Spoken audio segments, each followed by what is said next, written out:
Just now we saw growth of current in a LR circuit. Now we will go to decay of current in a LR circuit. So this is the circuit for growth of current in a LR circuit.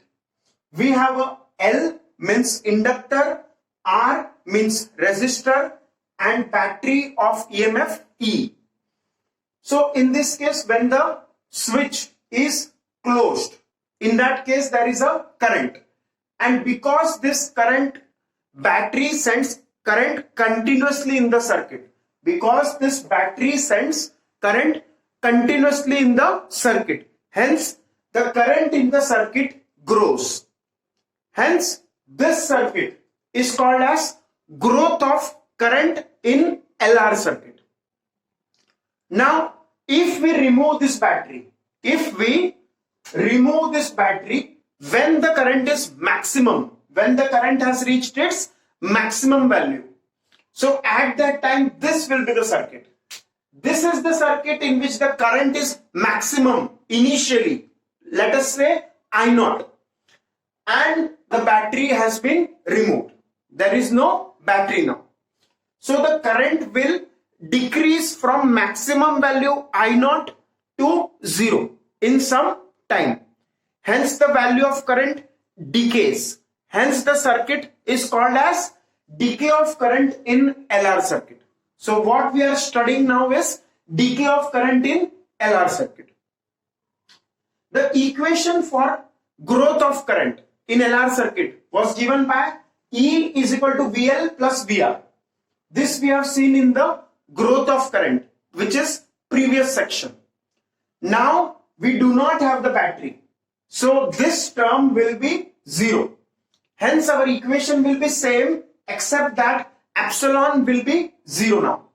So for decay of current, our equation is 0 is equal to VL plus VR.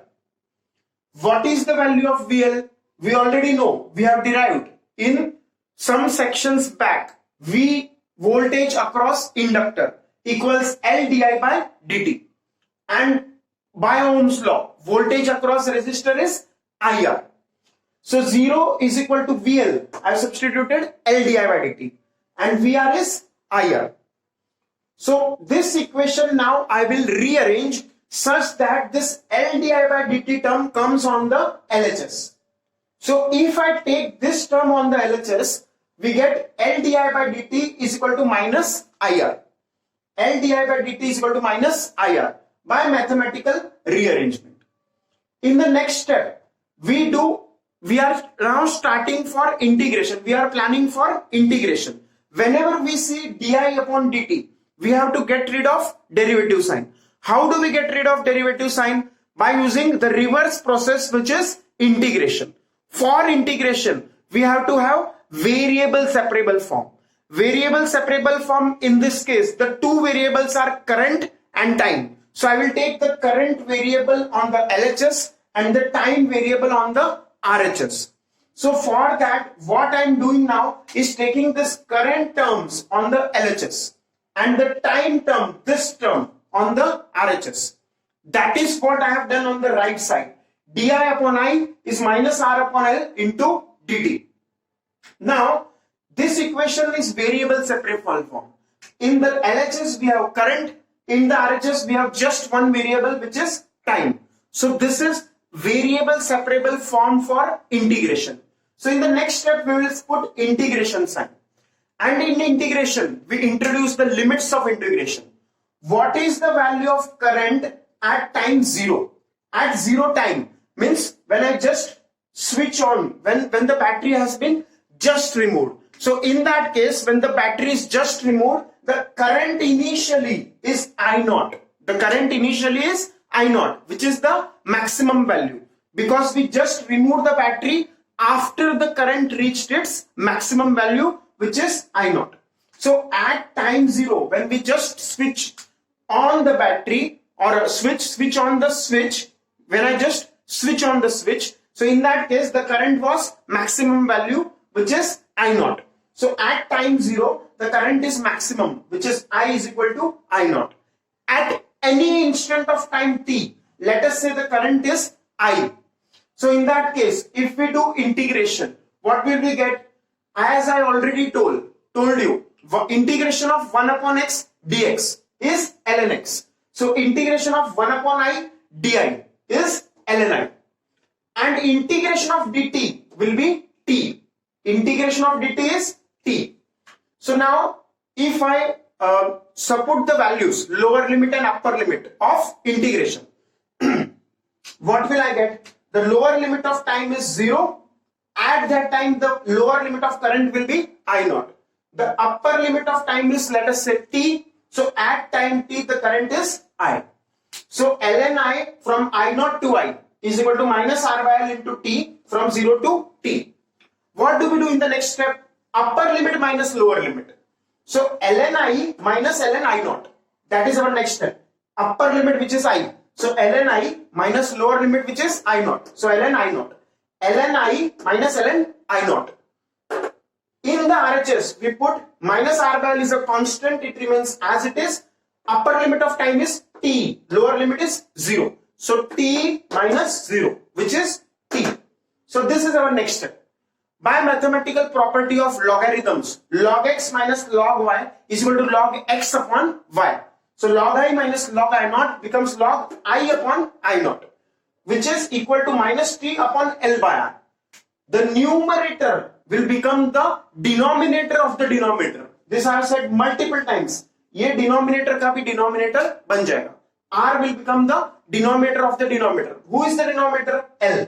तो उसका denominator बन जाएगा numerator, which is R. After this, ये हम लोग का natural log है. This is natural log. ln means natural log. Natural log means base is E. Now, by using the property of this base property, what will we get? E raised to minus t by tau is equal to I by I naught. So this is our equation. I upon I naught is equal to e raised to minus t by tau. Cross multiplying, we get our finally required equation for decay of current, which is I is equal to I naught e raised to minus t by tau, where tau is a constant which I have substituted in place of L by R. So tau is L by R. This is the decay constant. This is the time constant. This is the time constant for decay of current in LR circuit. So tau is the time constant. In this case, time constant is the time in which current reduces by 63%. Current decays by 63%. In case of growth of current, tau or time constant was the time in which current reaches 63% of maximum value. Current increases to 63% of maximum value in case of growth of current. In case of decay of current, tau is the time constant in which current reaches or decreases to 63% of its maximum value. See the understanding of it. Let me make you understand by an example. एक अगर example लेते हम लोग, time constant क्या है? Time constant is 63% काम हो जाए, दैट इज टाइम कांस्टेंट. अगर हम लोग एक टाइम कांस्टेंट का बेसिक डेफिनेशन सोचना चाहे तो what is the basic meaning of time constant? Time constant is the time in which 63% of work is done. 63% of work is done. तो 63% काम हो जाए तो हम लोग क्या बोलेंगे? एक टाइम कांस्टेंट हो गया. तो इसका मतलब अगर मैं मान लो बिल्डर हूं, अगर मैं क्या हूं? बिल्डर. तो अगर मुझे बिल्डिंग बनाना है, तो मैंने अपने काम वालों को बोला कि एक टाइम कांस्टेंट बाद मुझे इन्फॉर्म करो. If I am a builder, I will ask my workers to say और inform me when one time constant passes. तो मुझे वो लोग कब फोन करेंगे, कब इन्फॉर्म करेंगे? जब 63% बिल्डिंग बन जाए. टाइम कांस्टेंट पे कितना काम होना चाहिए? 63%. तो अगर 100 माले का बिल्डिंग में बना रहा हूं तो उस केस में कितने माले तक बन जाने के बाद वो लोग मुझे फोन करेंगे? तो they will call me when 63 floors are already done. So this is the meaning of time constant. Is it understood? Time constant means 63% काम हो जाए. अब अगर मैं बिल्डिंग बनाने वाला बिल्डर नहीं हूं और उसके बदले बिल्डिंग तोड़ने वाला हूं, जैसे एग्जांपल के लिए if I am a mafia हो गया, क्या होता है? जो बिल्डिंग तोड़ दे, कुछ उजाड़ दे, फोड़ दे, तो दैट इज माफिया. तो अगर मैं अंडरवर्ल्ड का आदमी है, माफिया आदमी है, तो इन दैट केस अगर मुझे बोला, मैंने किसी को बोला कि मेरे वर्कर्स को बोला जो हाथ के नीचे लोग हैं, 63% काम होने पे मतलब 1 टाइम कांस्टेंट बाद फोन करो। तो अगर एक 100 माले का बिल्डिंग बना हुआ है तो मुझे वो तोड़ना है। माफिया का काम क्या है? तोड़ फोड़ करना।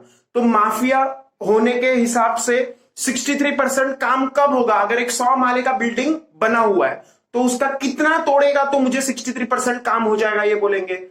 1 टाइम कांस्टेंट इज 63% काम होना चाहिए। तो 63% बनना चाहिए या टूटना चाहिए? तो आंसर इज माफिया के लिए 63% टूटना चाहिए। तो 63% टूटेगा तो कितना माला बचेगा? 100 माले का बिल्डिंग था, 63 माला टूटने के बाद 37 माला बचता है। तो 37 माला बचेगा, मतलब 63 माला तोड़ने के बाद वो लोग मुझे फोन करेंगे कि 1 टाइम कांस्टेंट बीत चुका है। तो what is time constant? Time constant is the time in which 63% of the work is completed. If you are a builder, if 63% of the work is done when 63 floors have been built, so then that will be called as 1 time constant. And if you are an underworld mafia, in that case 63% काम होना कब कहेंगे? जब 63 माला टूट चुका होगा। ऊपर 100 माले का बिल्डिंग होता, 63 माला तोड़ने के बाद कितना माला बचेगा? 37 माला बचेगा। So that is the meaning of time constant. तो अगर हम लोग ग्रोथ ऑफ करंट देखते हैं तो ग्रोथ ऑफ करंट में 1 टाइम कांस्टेंट क्या होगा? 1 time constant is the time in which current reaches 63% of its maximum value. अगर 100 एम्पियर मैक्सिमम वैल्यू है तो 63 एम्पियर होने पे हम लोग को 1 टाइम कांस्टेंट बोला जाएगा। अब डीके ऑफ करंट में करंट कम हो रहा है, तो करंट कम हो रहा है तो कितना करंट होगा कम होते होते? मान लो पहले 100 एम्पियर था, तो 100 एम्पियर से 63% कम कब होगा? जब 37 एम्पियर बचेगा। तो that is what is I have marked here. ये देखो यहां पे 1 टाइम कांस्टेंट वो टाइम है जिसमें 63% करंट कम हो गया। तो अब कितना करंट बचा? देखो यहां पे 0.37 आई नॉट, 0.37 आई नॉट बच गया। So this is the meaning of time constant. And why do we have this? You substitute the value, it is easy. Calculator से तुम आराम से कर सकते हो। कैसे? यहां पे टी का वैल्यू हम लोग क्या रखेंगे? टाउ। तो टी का वैल्यू टाउ रखते ही टाउ टाउ कैंसिल हो जाएगा। टाउ टाउ कैंसिल होगा तो क्या बचेगा? e raise to minus 1। e raise to minus 1, e raise to minus 1 को हम लोग लिख सकते हैं 1 upon e. 1 upon e calculator में कैलकुलेट करो, 1 अपॉन ई हो जाएगा 1 upon 2.71। 1 upon 2.71 we will get as 0.37। 1 upon 2.71 कितना हो जाएगा? 0.37। ये कैलकुलेटर में तुम करके देख सकते हो। अब मेरे पास यहां पे कैलकुलेटर दिख नहीं रहा है। अगर मैं कैलकुलेशन करूं 1 अपॉन ई 1 अपॉन 2.71 तो that will definitely come out to be almost equal to 0.37। तो इसीलिए करंट 0.37 आई नॉट हो जाएगा।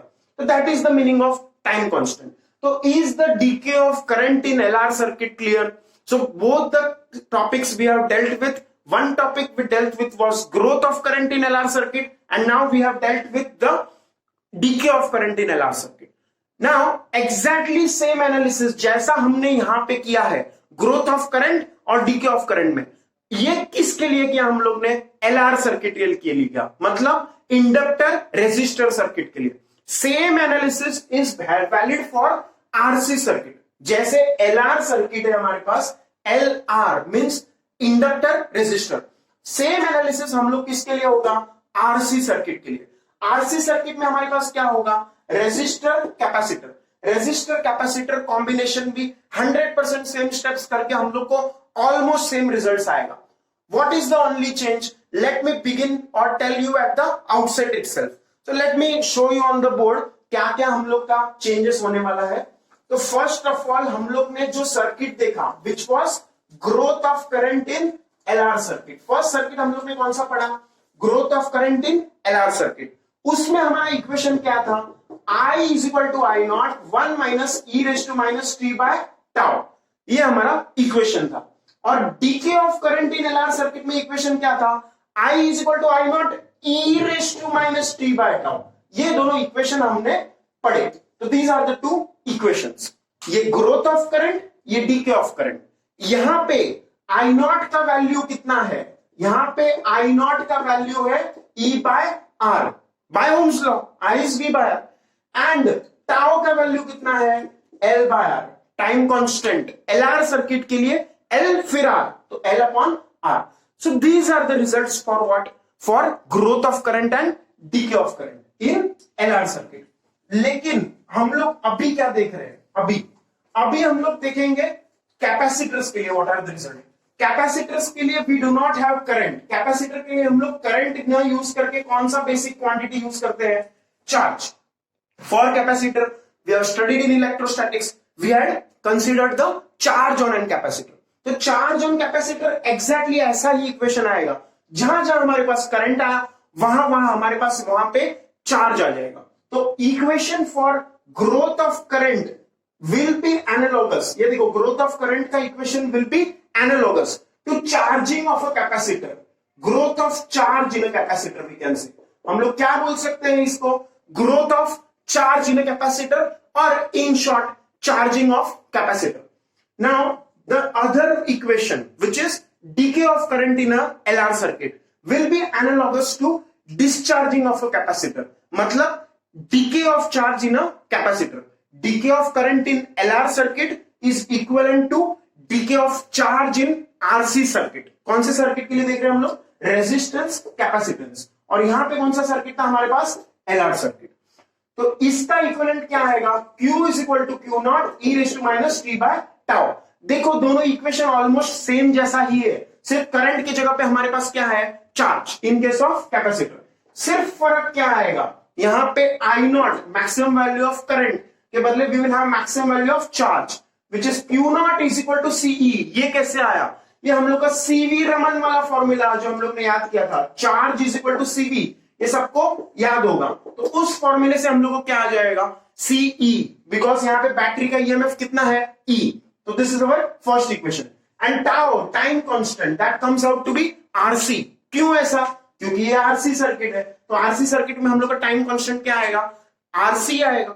अब ऐसा मत सोचो कि सब कुछ ही एनालॉगस होगा, यहाँ पे L by R है तो ये मत सोचते बैठो कि यहाँ पे R by C आएगा, 100% एनालॉगस तो नहीं होगा ना। This is a different circuit, it will have a different result। I am just telling you the way to remember। Remember LR circuit में हम लोग कैसे याद करेंगे, L upon R।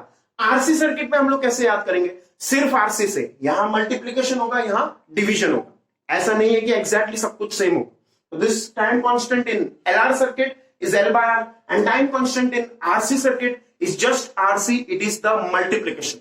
So these are the results which we will remember। How will we get this result, exactly same steps। Let me give you some basic idea but I will leave the integration part to you as homework। So let us start with the charging of capacitor in RC circuit. तो ये देखो हमारे पास RC circuit, as the name suggest, RC circuit में हमारे पास क्या होगा, R और C means resistor and capacitor. First case हम लोग देख रहे हैं चार्जिंग, इसमें क्या होगा, ग्रोथ ऑफ चार्ज, चार्ज बढ़ेगा तो इसलिए बैटरी भी होना चाहिए। अब बैटरी में स्विच है, स्विच को मैंने टाइम 0 पे क्लोज किया, मींस अब ये सर्किट कंप्लीट हुआ। Now battery will send charge to the plates of the capacitor. So in that case, what we can say by our simple logic which we have done multiple times, the voltage across the battery equals voltage across the resistor plus voltage across the capacitor। ये equation तो हमें अच्छे तरह से आता है।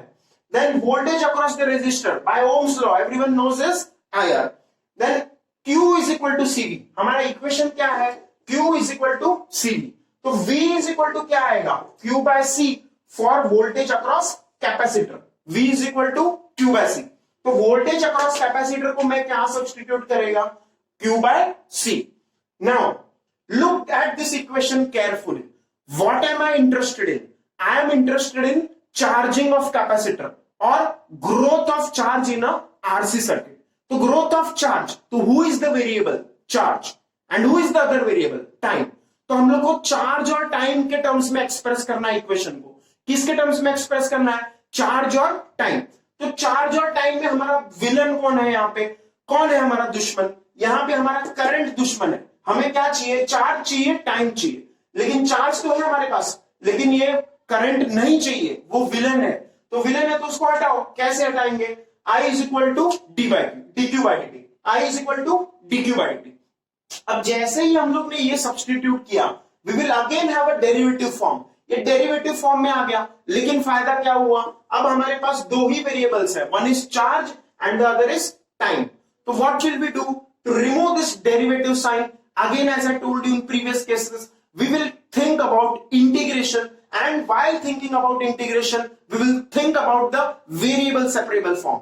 एक side में चार्ज वेरिएबल रखेंगे, एक साइड में टाइम वेरिएबल रखेंगे. So for that I am rearranging this equation into some steps. तो let me show the step. ये q by c टर्म है, उसको मैं LHS में लेके जा रहा है. तो E minus q by c becomes dq by dt into r. अब क्या यहां पे हमारा वेरिएबल सेपरेबल फॉर्म हो गया? नहीं हुआ. तो और एक स्टेप करो, क्रॉस मल्टीप्लाई कर दो. तो c minus q upon c is equal to dq by dt into r. Is the variable separable form now attained? No. But in the next step we can see very very easily हम लोग को वो variable separable form मिल जाएगा, क्योंकि हम लोग ये numerator में वेरिएबल है चार्ज और यहाँ पे न्यूमरेटर में वेरिएबल है dq which is again charge. तो ये दोनों न्यूमरेटर्स को हम लोग एक साइड में ले लेंगे. तो dq upon c minus q ये हम लोग चार्ज वेरिएबल एक साइड में कर लिया. बाकी जो टाइम वेरिएबल है उसको हम लोग ने LHS में लिखे गए. Now if you see carefully, LHS में हमारे पास सिर्फ टाइम वेरिएबल है और RHS में हमारे पास सिर्फ चार्ज वेरिएबल है. Now this is very much a variable separable form of integration. Looking at this circuit, time zero पे हम लोग का चार्ज कितना है? देखो जैसे ही हम लोग ने स्विच ऑन किया तो उस केस में क्या कैपेसिटर तुरंत इंस्टेंटेनियसली चार्ज हो जाएगा? नहीं, थोड़ा टाइम तो लगेगा. तो इनिशियली जैसे ही हम लोग स्विच ऑन करते हैं तो बैटरी जस्ट चार्ज भेजता है. तो जस्ट चार्ज भेजता है मतलब कैपेसिटर तक चार्ज पहुंचा नहीं है. नहीं पहुंचा है तो फिर चार्ज कितना है टाइम जीरो पे? जीरो. टाइम जीरो पे चार्ज जीरो. कैपेसिटर के प्लेट्स तक चार्ज अब तक पहुंचा नहीं है. फिर थोड़ी देर बाद कुछ टाइम होगा टी लेटस से, तो उस टाइम पे कुछ तो चार्ज पहुंचा होगा कैपेसिटर पे, लेटस से क्यू चार्ज पहुंचा है. तो at time t what is the value of charge? Q. So these are the limits of integration from 0 to t and from 0 to q. Again we will do the same integration steps. 1 upon x का integration log x and then log x minus log y, वो सब जो हम लोग कर रहे थे. तो all that steps will remain almost same and I leave it to you as a homework. 100% if you have understood those two cases, write them down, understand it carefully, write them down on your own as well. Once you are confident of writing it on your own, do this integration on your own and you will be very happy to see this result. Q is equal to Q naught bracket 1 up minus e raised to minus t by tau. But this tau will come out to be RC. ये tau यहाँ पे RC अपने आप आएगा. अगर तुम integration करोगे तो वो R by C नहीं आएगा. It will come out to be RC. And the value of maximum charge Q naught will be C. So this is how we will do the calculation. Again, plotting the graph of this equation is a easy step which we have already done. हम लोग पहले time zero consider करेंगे. Time zero पे क्या होगा? ये term हो जाएगा e raise to zero. e raise to zero हो जाएगा 1, तो 1 माइनस 1 हो जाएगा 0. 1 माइनस 1 0 इंटू क्यू नॉट, वो भी होगा 0. तो टाइम जीरो पे चार्ज आएगा 0. वही तो हम लोग यहाँ पे इस ग्राफ में देख रहे हैं. टाइम जीरो पे चार्ज कितना है? 0. Again we will put the value of time as tau, one time constant. तो e raise to minus 1 term आएगा, टाउ टाउ कैंसिल हो जाएगा. e raise to minus 1, e raise to minus 1 is 2.71 raised to minus 1, which is 1 upon 2.71. 1 upon 2.71 becomes 0.37. अब 0.37 ये term है. 1 minus 0.37 कितना होगा?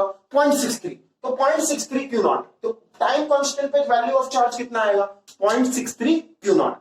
फिर finally we will put the value of time as infinity. तो e raised to minus infinity हो जाएगा 0. तो Q is equal to Q naught. So that is the maximum charge. At maximum time या infinite time we have the value of Q naught as at maximum value of time which is infinity, we have the value of charge as Q naught, which is the maximum charge. So this is how we will get the graph. And practically as I told you in LR circuit, यहाँ पे भी 5 time constants में, कितने time constants में?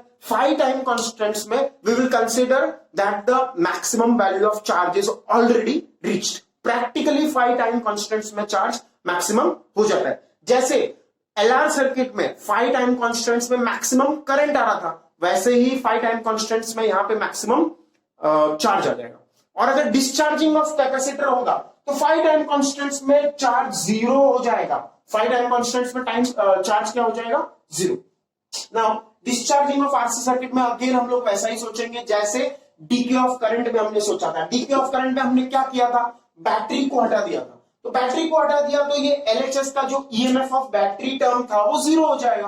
And again we will do the same kind of analysis. Voltage across resistor plus voltage across capacitor equal 0. Voltage across resistor will put as IR. Voltage across capacitor will put as Q by C. The value of IR in it will substitute I as dQ by dt. Then we will again do the integration from variable separable. We'll put the limits of integration. What will be the limits of integration for discharging? At time 0, the charge will be maximum, which is Q naught.